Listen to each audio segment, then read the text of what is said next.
What if the biggest problem in your relationship wasn't the other person? Think about that for a moment. Have you ever caught yourself doing everything right, being attentive, present, dedicated, and still feeling like something was wrong, like there was an invisible force slowly corroding what you so desperately wanted to preserve? Most people, when a relationship starts to fall apart, look outward. They blame their partner, the circumstances, bad timing, the distance, work. But they rarely look inward at their own behaviors that were silently destroying everything.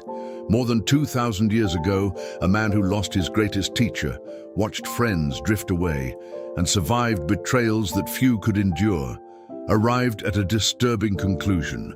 Most people don't fail in relationships because of a lack of love. They fail because of an excess of behaviors that emotional intelligence should have eliminated long before. That man was Plato.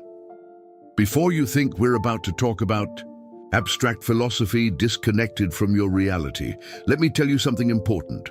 Plato didn't write about love as a theorist. He wrote as someone who loved, lost, suffered, and rebuilt. When Socrates was condemned to death, Plato wasn't just losing a teacher. He was losing the person who most shaped who he was, and it was exactly from that deep pain that his most valuable understanding of human bonds, loyalty, betrayal, and the behavioral patterns that separate extraordinary relationships from those that inevitably collapse was born. What we're going to explore in this video are not the obvious causes of relationship failure. We won't talk about betrayal, lies, or uncontrolled jealousy. Those are the villains everyone already knows. What Plato identified is far more subtle, and for that reason, far more dangerous. These are behaviors that intelligent, well-meaning, and genuinely passionate people commit every single day without realizing the damage they're causing. Behaviors that seem normal, sometimes even virtuous, but that are quietly undermining the structure of any relationship from within. And here's the point that will change how you see all of this. Emotional intelligence doesn't mean the absence of flaws. It means developing the ability to observe your own patterns before they destroy what matters most to you. Plato called this self-knowledge, and for him, it was the foundation of all human wisdom. Not knowledge of the world, not the accumulation now of experiences, but honest and courageous knowledge of yourself. If you've ever felt like you repeat the same mistakes in different relationships, if you've ever wondered why people you loved deeply gradually pulled away, or if you simply want to build stronger, more genuine, and more lasting bonds, this video was made for you because what Plato discovered isn't theory. It's a map to identify exactly where emotional intelligence needs to act before it's too late. And the first behavior we're going to reveal is probably the most common and the least recognized, because it disguises itself as something that seems completely harmless. But before we continue, I need to ask you something. If you made it this far, it's because this topic touched something real. It's not a coincidence. People who watch this kind of content are usually at a turning point, either coming out of a relationship that didn't work, trying to save one that can still be rescued, or simply deciding that next time will be different. If that resonates with what you're living right now, leave a comment below with the word "I recognize." Just that. Because when you put it out there, something changes. You stop being a spectator of your own story and start being the protagonist. And if this video is already making you think differently about your relationships, about your patterns, about what you really want to build, then the smallest gesture you can make right now is to like it. Not for the number, but because liking is a way of saying, this knowledge matters, and I want more people to have access to it. Every like tells the algorithm to take this wisdom to someone who might need it right now, at this exact moment, without knowing where to find it. And if you're not yet subscribed to this channel, I invite you to do that now. Not because we need the number, but because what's coming is going to go even deeper. Every week we bring teachings from great names in history, philosophy, and behavioral psychology, translated into real strategies for those who want to grow, protect themselves, and build genuine relationships. This is a space for people who decided to stop repeating patterns and start understanding why they exist. Subscribe, hit the bell. And now, let's get to what Plato discovered about the first behavior that intelligent people eliminate from their relationships. There is a behavior that destroys relationships so silently, so gradually, so perfectly disguised as love, that most people never manage to identify it until the damage is already done. It's not betrayal, it's not lying, it's not cold and calculated distance. It's something that looks, on the surface, almost beautiful, almost touching. It's the constant need to be validated by the person you love. Think about this for a moment. How many times have you sent a message and stared at the screen waiting for a response as if the world would stop if it took too long? How many times did you do something, an achievement, a decision, a change, and the first thing that came to mind was, what will he think of this? Or will she approve? How many times did you feel an inexplicable emptiness, not because something went wrong, but simply because the other person didn't show enough enthusiasm for what you shared? If you recognized yourself in any of those situations, know that you are not alone, and know that this is not a character weakness. It's a deeply rooted human pattern. But it's precisely because it's so human, so common, so socially accepted that it becomes dangerous.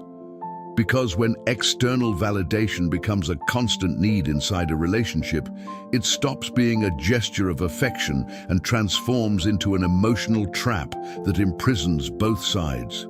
Plato understood this in a way that few thinkers in history managed to articulate so clearly. For him, the greatest mistake a human being could make was to transfer to another the responsibility for defining their own value. In the dialogue Alcibiades, one of the most profound texts he wrote on self-knowledge and identity, Plato argues that the person who doesn't know who they are on their own will always seek that definition in someone else's eyes. And when that someone is precisely the person you're building an intimate relationship with, the result is a dynamic that begins as love and ends as emotional dependency. And here is the point that Plato made non-negotiable. You cannot truly love another if you haven't yet learned to be enough for yourself. Not because love doesn't need exchange, care, reciprocity. It does, very much so. But because there is a fundamental difference between wanting the other's affection and needing it to feel whole. The first is connection, the second is an anchor, and anchors sink ships. Now think about how this shows up in practice, in the daily life of any relationship. The person who constantly seeks validation doesn't appear screaming that need. They appear in much more subtle ways. They appear in the partner who always asks, "Are you still in love with me?" even without any concrete reason to doubt. They appear in the person who gets hurt when the other doesn't react with the expected enthusiasm to a small achievement. They appear in someone who interprets silence as rejection, a delayed response as disinterest, a neutral expression as a sign that something is wrong. And what happens to the other side of this relationship? To the one receiving this constant demand for approval? At first, it feels almost pleasant. It seems like you are important, necessary, central in that person's life. But over time, it starts to weigh. It starts to exhaust. Because no one can be the permanent source of another person's self-esteem without emptying themselves in the process. It's like trying to fill a bucket with a hole in the bottom. No matter how much you pour, it's never enough. And the other side begins to feel this. They begin to pull away, not for lack of love, but out of emotional exhaustion, out of feeling that no matter how much they give, it's never enough. Plato saw this pattern with almost surgical clarity. He said that a human being who hasn't developed a solid relationship with themselves is always in a state of emotional begging, even if externally they appear confident, fulfilled, loved. Inside, there's a voice that never quiets, that always asks, "But am I really enough?" And that voice, when left untreated internally, will always seek answers from the outside, in the partner's praise, in friends' reactions, in the number of likes on a photo, in the way someone looks at you in a room. And what makes this even more complex, and this is where Plato becomes absolutely brilliant, is that the constant search for validation is rarely conscious. Those living this pattern don't usually wake up in the morning thinking, "I'm going to emotionally pressure the person I love so they tell me I'm enough." It doesn't work that way. This behavior operates in the deepest layers of human psychology, fed by old experiences, by wounds that sometimes come from childhood, from previous relationships that taught that love is conditional, that you need to deserve to be loved, that another's approval is the measure of your worth. And it's exactly for this reason that people who are genuinely emotionally intelligent, people who developed what Plato called real self-knowledge, learn to identify this pattern in themselves before it causes damage. They learn to ask the most difficult and most honest question that exists. Am I seeking this from the other because I genuinely want to share, or because I need their response to feel good about myself? This question, simple in form and devastating in depth, is what separates a relationship built on solid foundations from one built on emotional sand. Write in the comments the word "I recognize" if, while listening to this, something came to mind that you identify with.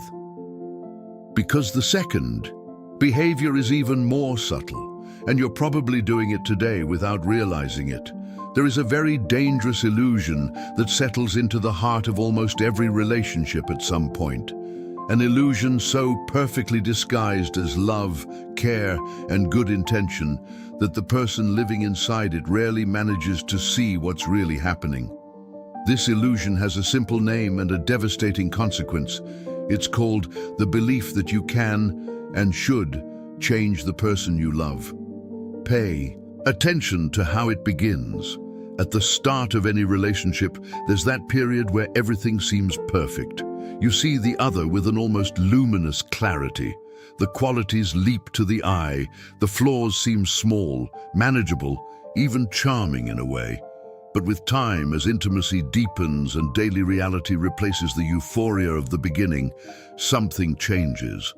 What seemed small begins to seem large. The way he speaks in public, the way she handles money, his resistance to plans you consider essential, the way she reacts in conflict situations. And then it begins, almost always unconsciously, the renovation project. You don't wake up one day coldly thinking, "I'm going to change this person." It doesn't work that way. It works in much softer, much more socially accepted forms.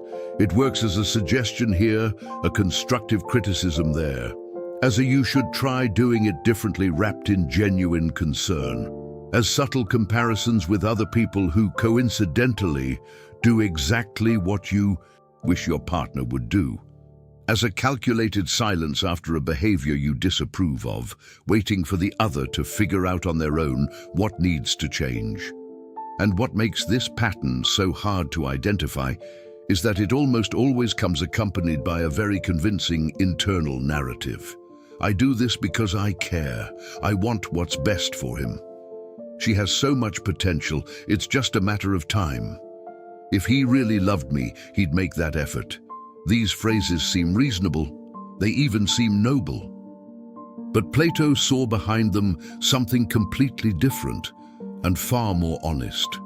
In Phaedrus, one of the most beautiful and profound dialogues Plato ever wrote, he describes true love as the act of contemplating the other's soul, not the project of what that soul could become, but what it genuinely is. For Plato, truly loving someone means seeing the essence of that person and honoring it, even when that essence doesn't exactly match what you imagined or desired. Because when you enter a relationship with the secret mission of transforming the other into the version you need them to be, you're not loving who they are. You're loving a fiction, a projection, a character that exists only in your imagination and that the real person will never be able to perform satisfactorily for long enough. And here is the central point that Plato defended with unshakable conviction. Trying to change the other is, in its deepest essence, a sophisticated form of rejection. You may not perceive it that way. You may sincerely believe you're helping, encouraging, elevating, but what the other person feels, even if they can't articulate it in words, is that who they are is not enough, that the love they receive has conditions, that to keep being loved, they need to transform into something they're not naturally, and that feeling, when it settles consistently inside a relationship, erodes self-esteem, erases authenticity, and creates a dynamic where the other begins to perform instead of simply being. Think about how much wear this creates for both sides. For the one trying to change, there's a growing and silent frustration, because the change never comes at the expected speed or depth. There's a constant feeling that the relationship is always incomplete, always missing something, always one step away from becoming what it should be. For the one who is the target of this transformation attempt, there's something even more destructive, the feeling that they need to hide. That the most genuine parts of themselves are inconvenient, that the love they receive is conditional on their ability to mold themselves to the other's expectations. Emotionally intelligent people have learned, often through painful mistakes, to make a fundamental distinction that completely transforms how they relate. The distinction between encouraging genuine growth and projecting unresolved expectations. Because there is indeed a healthy space where two partners challenge each other mutually, where genuine love inspires evolution, where the other's presence makes us want to be a better version of ourselves. But that space only exists when the foundation of the relationship is real acceptance of who the other is today, not temporary tolerance of who they are while you wait for them to become who you need them to be. Write, "I've lived this" in the comments if, while listening to this, someone came to mind. Because the third behavior is the most counterintuitive of all. It's exactly the opposite of what popular culture celebrates as a sign of true love. There is a phrase you've heard so many times that you probably never stop to question whether it's true. A phrase that appears in movies, in songs, in conversations between friends, in advice from people you respect. A phrase that the entire culture seems to have accepted as synonymous with deep and genuine love. That phrase is, when you truly love, you give yourself completely. It sounds beautiful. It sounds romantic. It sounds exactly like the kind of thing true love should produce. But Plato, with that unique ability, he had to look where everyone looked and see something completely different, deeply disagreed. And he disagreed not because he was cynical, not because he didn't believe in love, or because he had a cold and calculating vision of human relationships. He disagreed because he understood with a philosophical clarity that few thinkers in history have reached, that giving yourself completely is not the highest expression of love. It is, in fact, one of the most silent and devastating ways to destroy it. To understand why Plato thought this way, you need to understand how he saw the human being. For him, each person carries within themselves a unique identity, a set of values, perspectives, talents, beliefs, and ways of being in the world that are absolutely singular. He called this, across different dialogues, the essence of the soul. And this essence is not something you build inside a relationship. It's something you bring to it. It's exactly what makes you who you are before any partner, before any love story, before any promise made in two voices. And here is the central point Plato defended with unwavering conviction. You can only offer the other what you genuinely possess. If you give up your identity in the name of the relationship, your values, your ambitions, your friendships, your individual dreams, you're not becoming a better partner. You're becoming a shadow. And shadows don't build extraordinary relationships. Shadows only follow. Think about how this happens in real life. It rarely begins dramatically. It's rarely a conscious and deliberate decision to erase who you are. It begins softly, almost imperceptibly. It begins when you stop seeing that friend your partner doesn't like much, when you abandon that old passion because it takes time that could be dedicated to the relationship, when you stop defending your opinions in discussions because keeping the peace seems more important than keeping your own voice. When you start shaping your tastes, your preferences, your daily choices according to what the other appreciates, not because you genuinely changed, but because you learned that it's easier to adapt than to exist fully in front of someone who might not embrace everything you are. And the problem isn't only what this does to you, the problem is what it does to the relationship. Because there is a cruel and inevitable paradox at the center of this dynamic. The more you erase your identity in the name of love, the less the other has of the real you to love. You may think you're becoming easier to be with, more flexible, more devoted. But what the other now has beside them is no longer the person they chose. It's a diluted, adapted, molded to please version. And relationships sustained on diluted versions of real people have a much shorter expiration date than either of them imagines. Plato explored this theme in an extraordinary way in the Symposium. In it, through different characters presenting their views on eros, Plato constructs an argument that deepens with each page. True love is not the fusion of two people into one.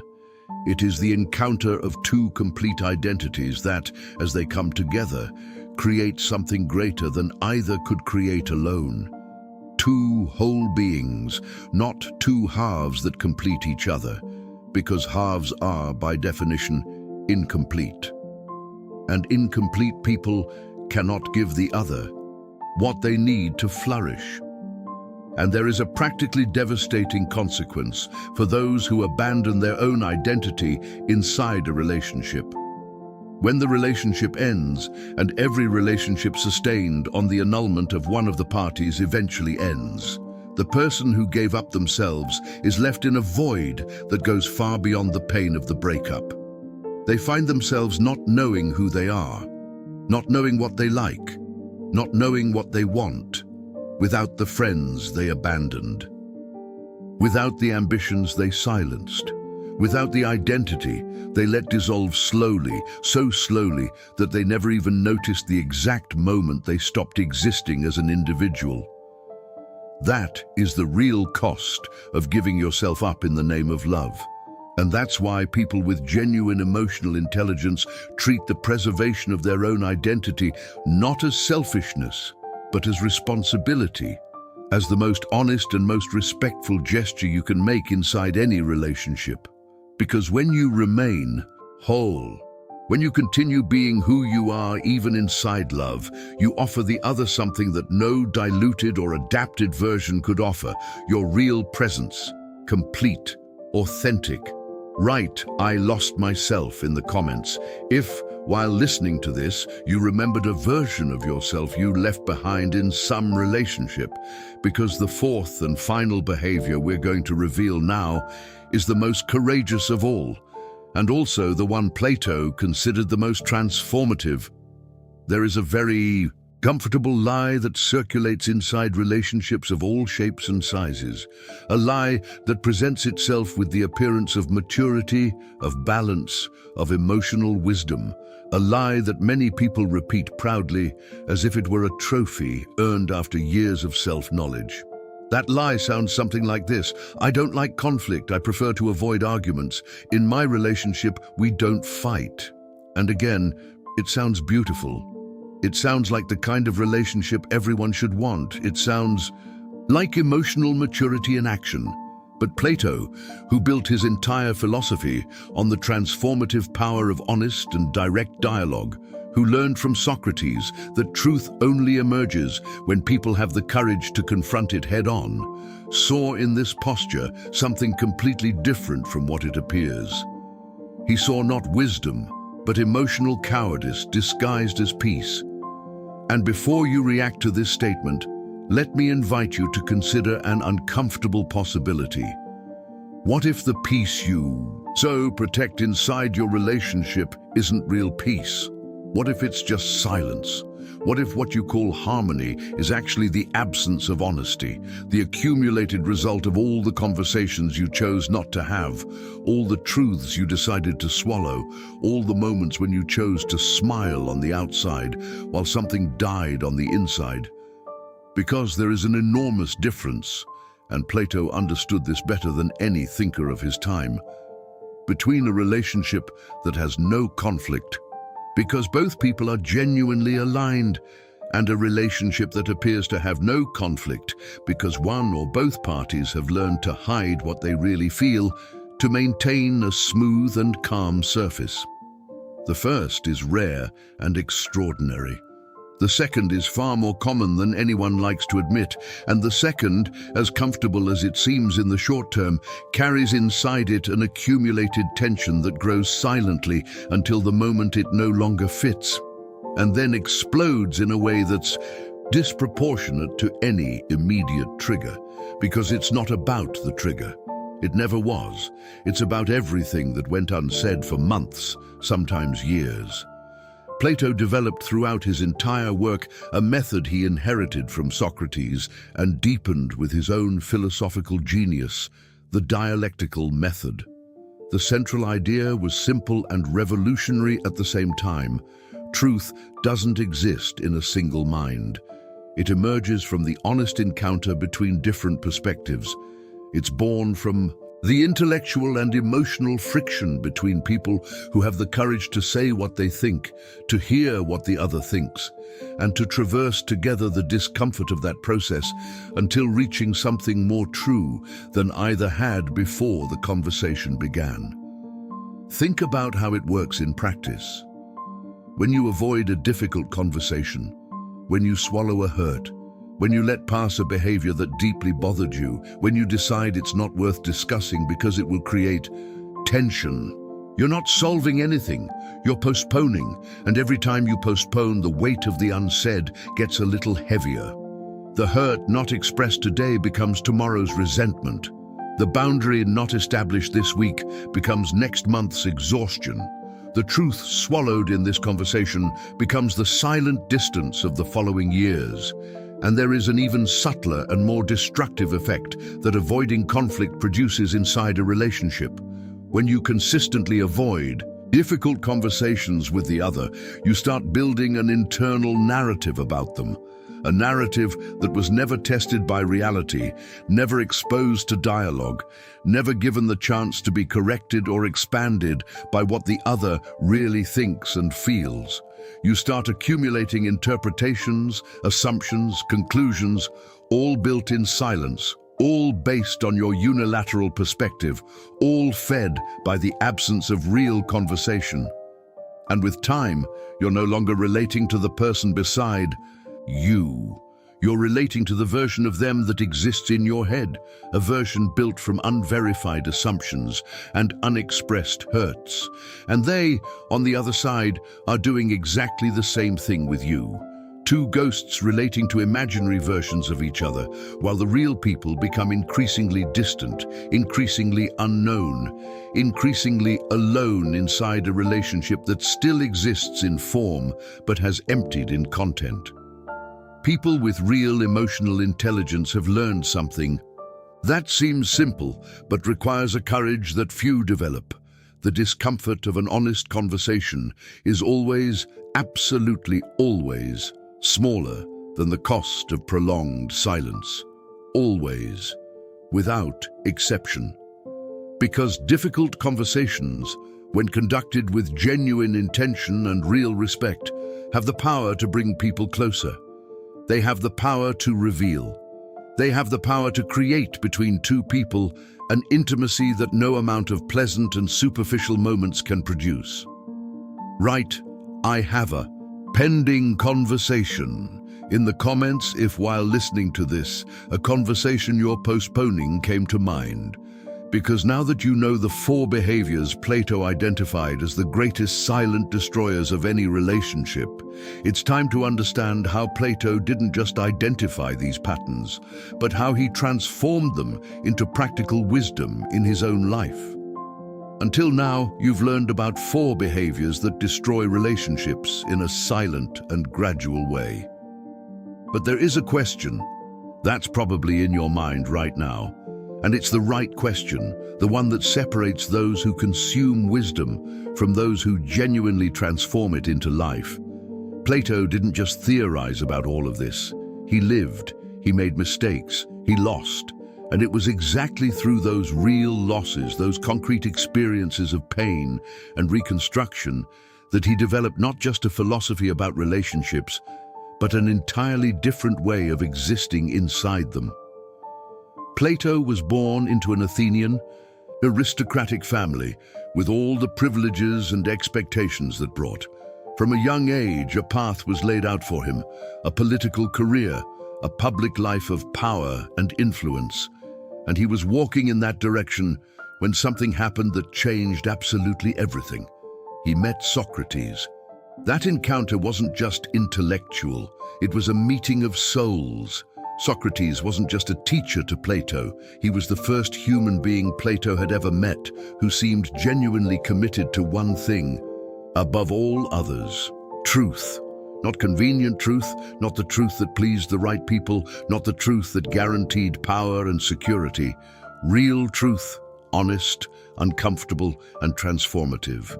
And Plato fell in love with that commitment with an intensity that completely redefined who he was and what he chose to become. For nearly a decade, Plato was Socrates' disciple, companion, and close friend. And then came the most devastating betrayal he could have imagined. Not from Socrates, but from Athens itself.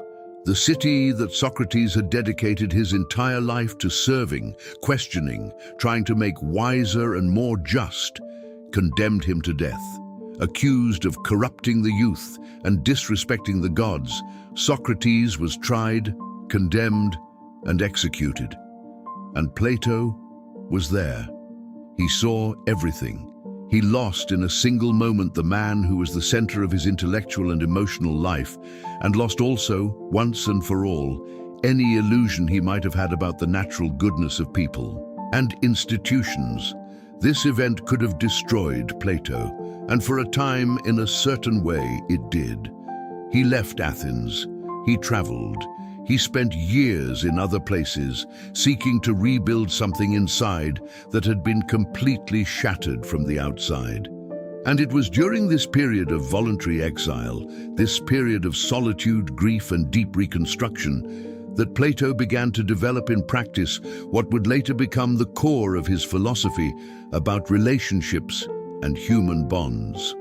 The first thing he did was something that few people have the courage to do after a devastating loss. He stopped seeking outside what he needed to find inside. Instead of immediately throwing himself into new bonds to fill the void that Socrates' death had left, he stayed with that void for a while. He examined it, he understood it. He learned what that loss revealed about who he was, about what he valued, about the kind of human being he wanted to become. When he finally returned to Athens and founded the academy, he built that space with one absolutely central principle. He received his disciples as they were, not as projects to be molded in his image. As complete human beings with their own perspectives, unique capabilities, ways of thinking that often diverged radically from his own. Aristotle is the most extraordinary example of this. Plato and Aristotle disagreed on practically everything that was fundamental. And instead of Plato using his authority to force Aristotle to align with his conclusions, he allowed that divergence to exist, to flourish, to become one of the richest contributions to Western philosophy that any relationship between master and disciple has ever produced. The academy that Plato founded lasted nearly 900 years after his death, one of the longest-lived educational institutions humanity has ever produced. And it lasted because it was built on the same principles that Plato believed were the foundation of any extraordinary relationship: genuine self-knowledge, real acceptance of the other, preservation of individual identity, and courage for honest dialogue, even when it's difficult. Write, "I rebuilt myself" in the comments if while listening to Plato's story, some part of your own story came to mind. Because now we reach the most practical part of all this wisdom: how to transform what Plato lived and taught into something you can start using today. There is a very specific moment that happens with almost everyone who consumes content about personal development and emotional intelligence. It's that instant right after hearing something that deeply resonates. You feel that sudden clarity, that sense that something has changed. And then life goes on. The video ends. The day continues. And 3 weeks later, you realize that nothing has really changed, because clarity without practice is just another beautiful insight left along the way. Plato knew this. He built his entire philosophical methodology around this understanding. For him, knowledge that doesn't transform into action is not real knowledge, it's just accumulated information. So what we're going to do now is transform each of Plato's 4 teachings into something you can start practicing today. Not tomorrow, not when circumstances are better. Today. For the first teaching, the constant search for validation, the practice is this. For the next 7 days, every time you feel the impulse to seek the other's approval, pause. Not to repress the feeling, but to ask yourself one very specific question before acting. What do I need to hear from the other right now that I'm not able to tell myself? This question redirects the focus from outside to inside, which is exactly where Plato said all real transformation needs to begin. For the second teaching, trying to change the other, the practice is this. The next time you feel the impulse to criticize or suggest a change in your partner's behavior, before saying anything, write to yourself. Write what you wanted to say and then answer honestly. Is this change I'm asking for genuinely for the good of the relationship? Or is it because this behavior activates something in me that I haven't yet resolved? You'll be surprised by what appears when you ask this question with real honesty.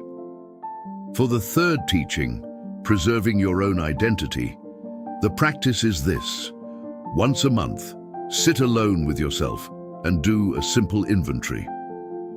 List 3 things that are fundamentally yours. A value you don't negotiate, an ambition that still exists, a part of your identity that doesn't depend on the relationship to exist.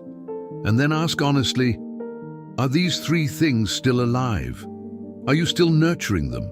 And for the 4th teaching, the courage for honest conflict, the practice is this. Adopt one simple and unwavering rule inside your relationship. No subject that genuinely matters to you goes unsaid for more than 48 hours. It doesn't need to be a long and dramatic conversation, but it needs to happen. And with time, as you practice this consistently, something extraordinary begins to occur. The difficult conversations get progressively less difficult because you and the other develop together a trust. The trust that when something important appears, it will be said.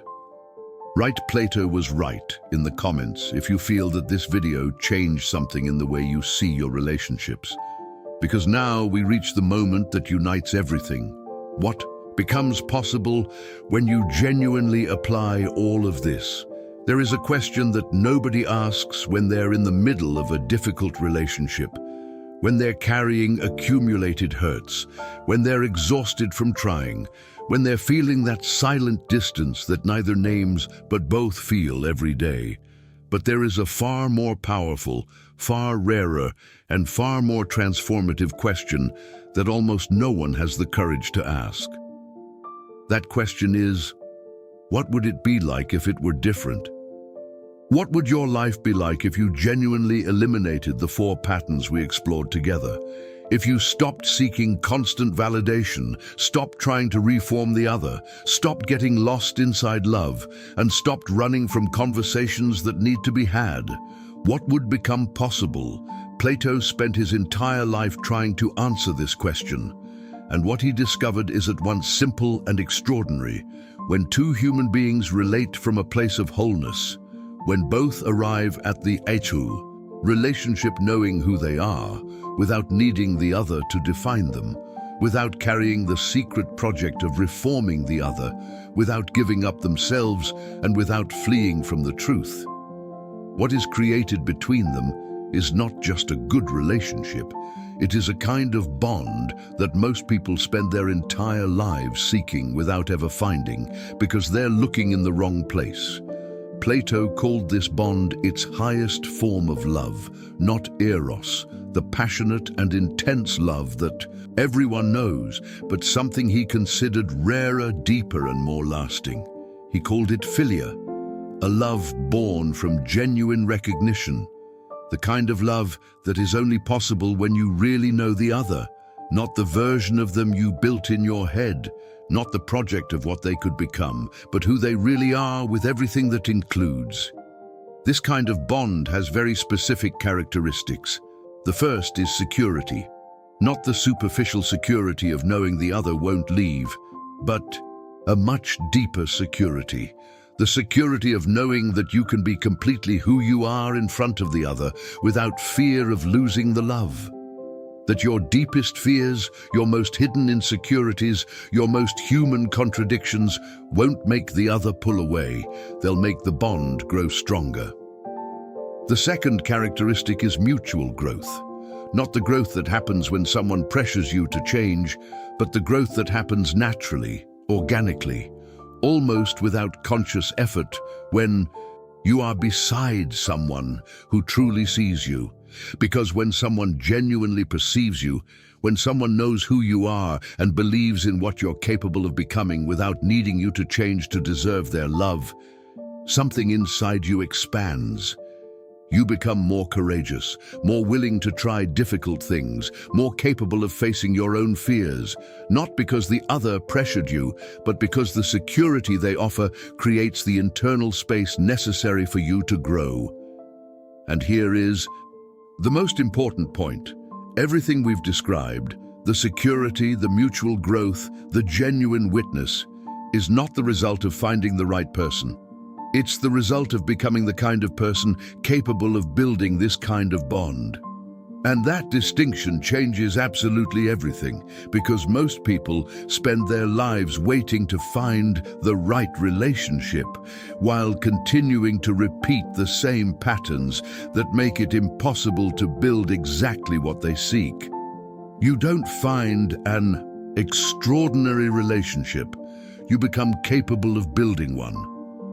Write, "I want this" in the comments if while listening to this you felt that specific mix of hope and longing. Because now we reach the penultimate moment of this journey. Plato had a habit that deeply irritated many people around him. In the middle of any conversation, at any moment, Plato would stop everything and ask a question that nobody expected. Not a complex question, a direct question, almost naive in its simplicity, that somehow always found exactly the point where the person was deceiving themselves. The biggest obstacle to any personal transformation is not lack of willpower, not lack of knowledge, not lack of effort. It's the inability to clearly see where you really are right now, because you cannot leave a place you don't recognize yourself being. You cannot change a pattern you haven't yet identified in yourself. The question Plato would ask about constant validation is this: when you share an achievement, or a decision with your partner, what are you genuinely seeking? The clearest sign that you're still stuck in this pattern is not the frequency with which you seek approval. It's what happens inside you when that approval doesn't come. If the absence of an enthusiastic reaction produces in you an anxiety that goes beyond normal disappointment, if it produces a doubt about your own worth, then the pattern is still active, about the pattern of trying to change the other.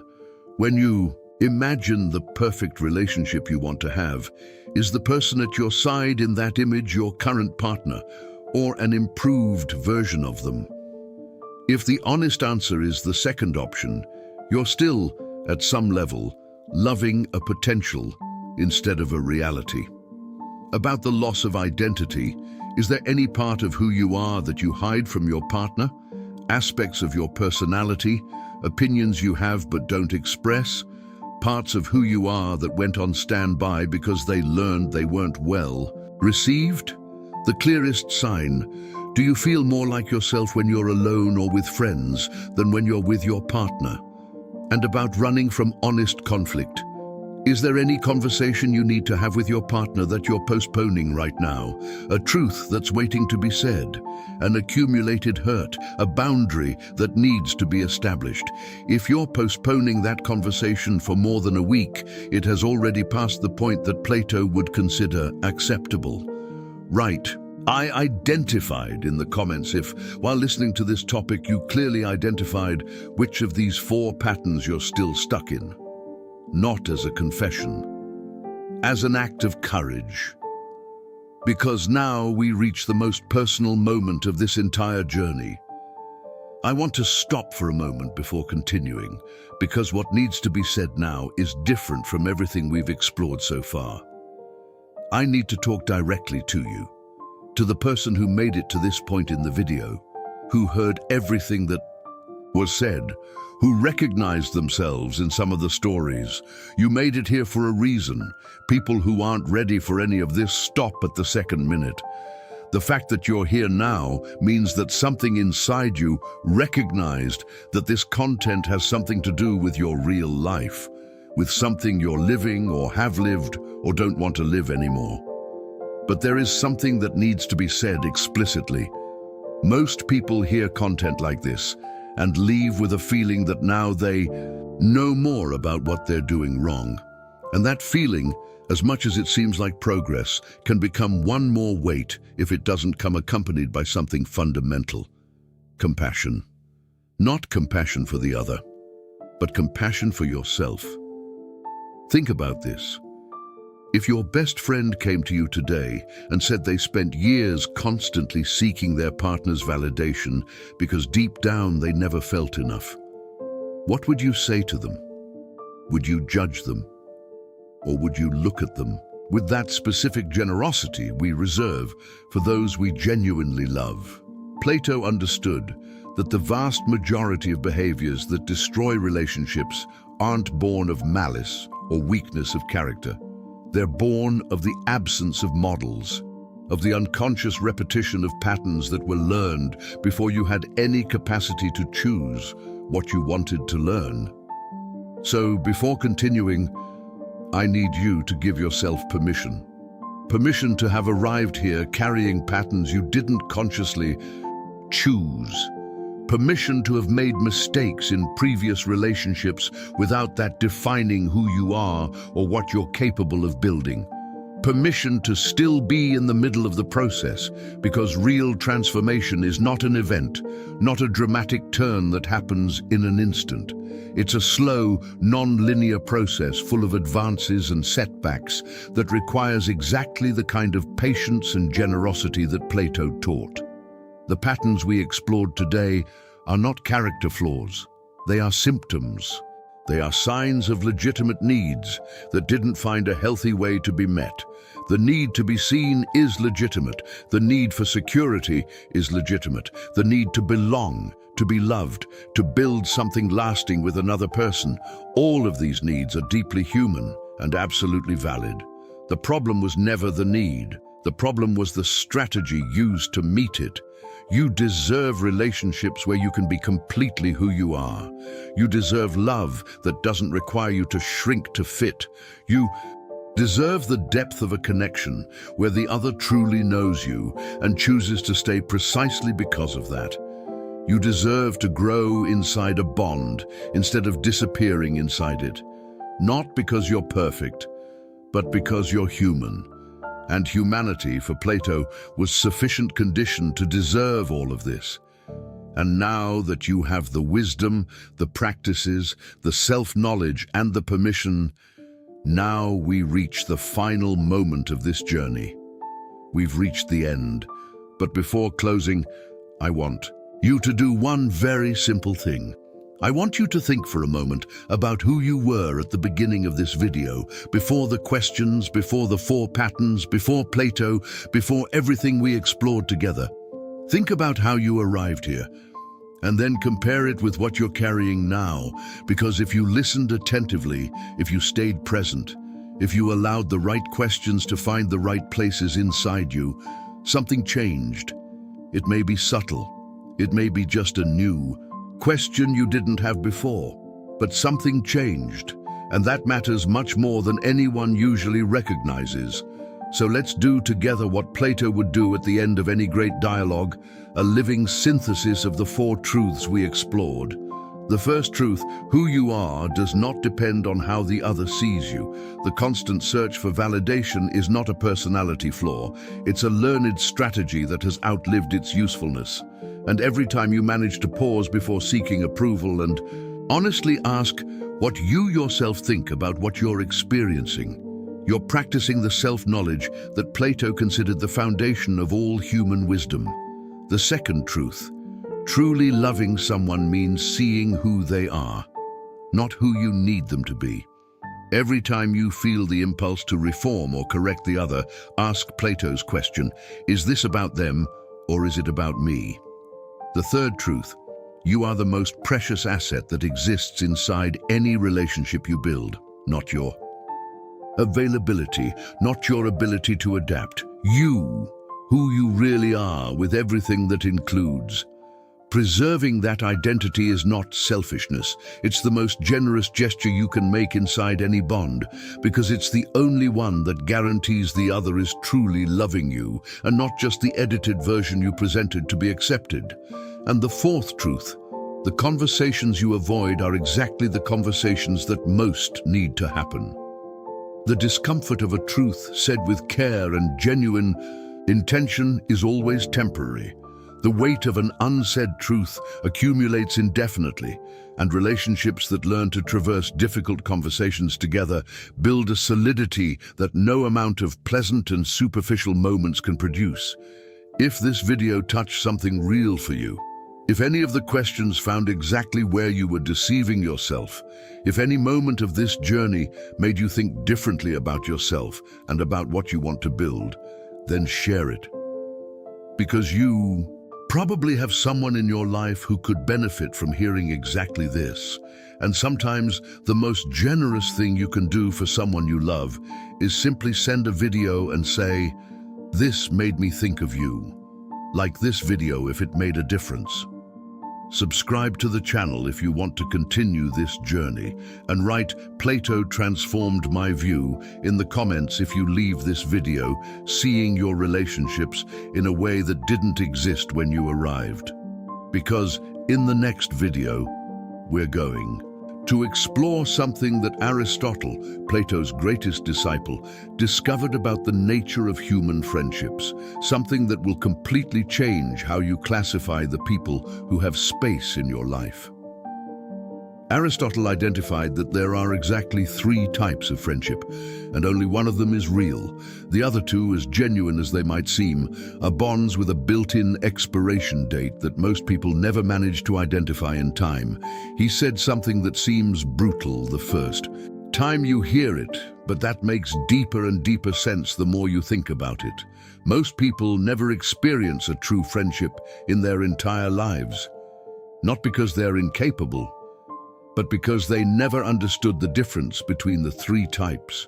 and spent their whole lives investing in the wrong place without knowing why the bonds they created never seemed deep enough, secure enough, or real enough.